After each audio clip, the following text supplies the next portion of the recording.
Hello soulmates, welcome to the channel. Today's video will be how to cut and also sew this built-up neckline.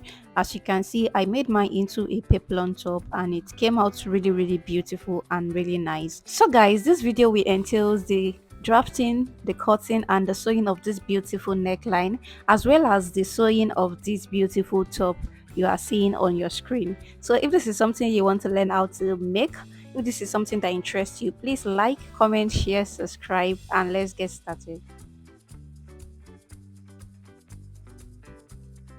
Welcome back guys. So this is the pattern we'll be using. So I'll be making use of a basic half scale pattern or a half length pattern, but if you want to make use of a bustier pattern, it is also the same procedure. So for the neckline, I will be going up from the shoulder line by 2 inches. So I'm measuring 2 inches upward here. You can use 1.5 if you don't want it to be too high, but I use 2 inches. So I measured 2 inches right here, and for my neckline I'm using 2 3/4. You can even use 2.5. This is just to make the neckline fitted like close to your neck, but mine was a little bit open and I used 2 and 3/4. So you can use 2.5 if you want it very close to your neck. So from that line, from that point, just rule it upward to the new line we measured. So just rule it straight upward like that. So the next thing I want to do now is my shoulder slope. The regular way we do our shoulder slope. So I went down by 1 inch at that area and I'm connecting it to the start of this neckline. So now I'll be blending this part in like this. If you don't have a French curve, it is fine. Just use your hand to blend this inward like this. Just blend it. Blend it like that. As you can see how I blended it, please blend it well. From your shoulder line, not the new line upward though, from this shoulder line, you measure your neckline downward. So I measured 6 here, but I later increased it to 7.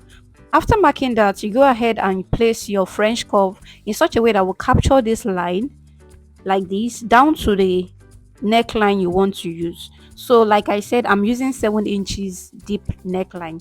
So I'm just placing this French curve again on it just to capture it very well.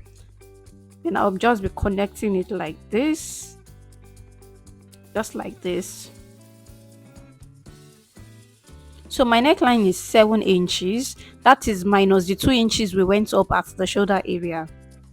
So as you can see what the neckline looks like right now. So I'll be using my marker to draw this out so that it can be more visible. And please note that this is not the final neckline I use. I still corrected this neckline, just a little correction. So just keep watching so that you can see every correction I made. So we are done with the front for now. The correction will be after we are done with the back. So this is the back pattern and it is also the same way as the front. Just take note of your zipper allowance. So firstly, you go up by 2 inches. So you measure 2 inches upward like this, then you just rule a straight line. You rule a straight line above the shoulder line. So the next thing I will be doing is to measure this line upward. So all my zipper allowance, I'm transferring it upward. Then I'll measure 2 and 3/4 inches. That's almost 3. Like I said, if you use 2.5, it is very okay. So I've made the shoulder slope and I'm connecting it just to that point there. So the next thing I'll be doing is to rule this line upward. So I'll be rolling the 2 and 3/4 inches upward. So I'm rolling it upward just like this. Like I said, you can use 2.5 inches and it will be very okay because mine was a little bit open, but it was still very nice. So now you blend this part in like this, just like we did for the front. You blend it in like this. Make sure you blend it in well. Then the next thing to do for this back is to just go down by 1/4 to 1/2 inch. Then you just connect it like this. So 1/2 inch is okay, just go down by 1/2 inch at that part, then you just connect it like this. So I'm using my marker to draw this out because we are done with this neckline for the back. So I didn't make any correction on the back, so the back is perfect. So we'll go ahead and cut our bodies out now. Then after that, we'll make the correction I mentioned.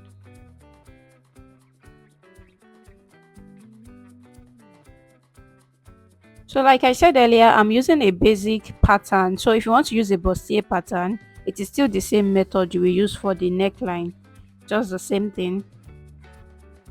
So this is what it looks like. As you can see, the front and the back must be the same thing because you'll be joining them together. So this is what we have for the front and the back. So now let's correct this front pattern. So I'll be placing my French curve from the point here, like the stop of the neckline here, up to this shoulder area. So I'll just be connecting it like this. When I remove the French cuff, you will see what I did. So I'll be connecting it like this. So as you can see, I'm going inward a little bit, just like this. So this is just the correction I made. I just went inward a little bit. So I'll be cutting it out. Then after cutting it out, we'll go ahead and also cut our fabric and our lining. So the front pattern is ready and I've went ahead to cut my fabric. Please, you can skip this part. If you don't want joining to be at the front, you can just keep the part, then you just place your fabric like that, then you add the joining allowance. But my fabric was not enough, that's why I added. This is the back pattern. I've added the joining allowance half inch all around, and for the side I added 1 inch. That is the joining by the side.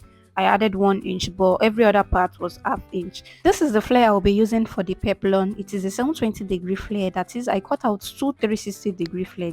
I'll link a video up here for you to know how to go about the calculation. So this is the flare. I've added my paper stay just to give it structure, and this is the lining I'll be using. So I'll be using the lining to turn it. So now this is the bodies. So I'll go ahead and add a paper stay, just a stay to this upper part. This is because it is a built up collar so that it can stand. So if you're using just your fabric, it may not stand if the fabric is not thick. So that's why I added paper stay. So now I'll go ahead and join this at the shoulder. So I went ahead to join the lining separate and the fabric separate at the shoulder area alone up to their collar side. So I'm notching it so that when I'm turning it, it can turn out well. So I just joined it at this shoulder upward to the collar area for both sides and for the lining. So this is what we have. So what I'll be doing now is to put the lining and the fabric right side facing each other. Then I'll be sewing round the neckline.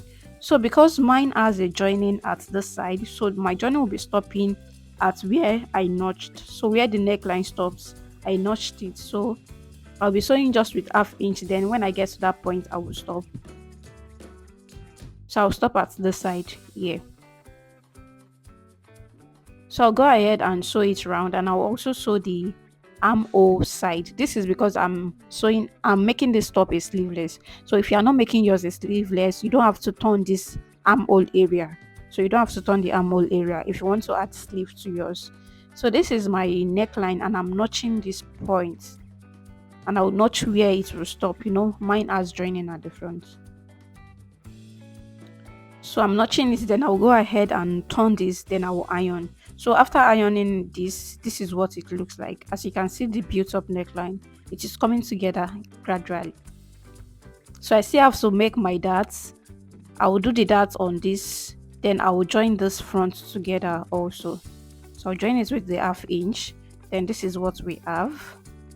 So I went ahead to make the darts on every part, and I've joined the middle part. Then I open it up and ironed it. So now the next thing I'll be doing is to just join the side body together. So after joining, this is what I have. So this is what the upper part looks like. So it's time to join the flare to this part, to this upper part, and we'll also insert our zipper at the back. So this is just what the back of this top looks like, and it came out really nice. So this is my flare. I've went ahead to join it, then I've turned it with my lining. Then I'll be pinning this. I'll be pinning the edge. I'll pin the midpoint. It is 360-degree, so there's a joining at the midpoint. Then I will match it to the midpoint of the upper bodies. Then I will also pin the edge of this. This is because I have excess in this peplon, so I'll be pleating it in between all this. So I'll be pleating it all around into this. So after pleating it, I'll go ahead and also I'll join it together. So after joining it together, this is what it looks like. So it's the pleating make it looks very full. So the next thing to do is to fix my zipper. So I'll be fixing the zipper right like this with the allowance you have. So the allowance remaining on this, I will use it to fix my zipper. And after fixing the zipper, this is what it looks like. So I did not allow the zipper to get to the tip of the blouse. So this is what it looks like, and it is looking very beautiful. As you've seen from the introduction video, these tops look very beautiful and very okay. So because we are using a normal dart, I noticed a gaping, that is a opening at the bust area, at the armhole area. So I just went ahead to make the small dart. This is just to make it look very okay, like very fitted, because without this that it was opening up, so I just made this that. So thank you so much for watching. If you haven't subscribed, please subscribe, like, comment, share, and I'll see you in my next video. Bye.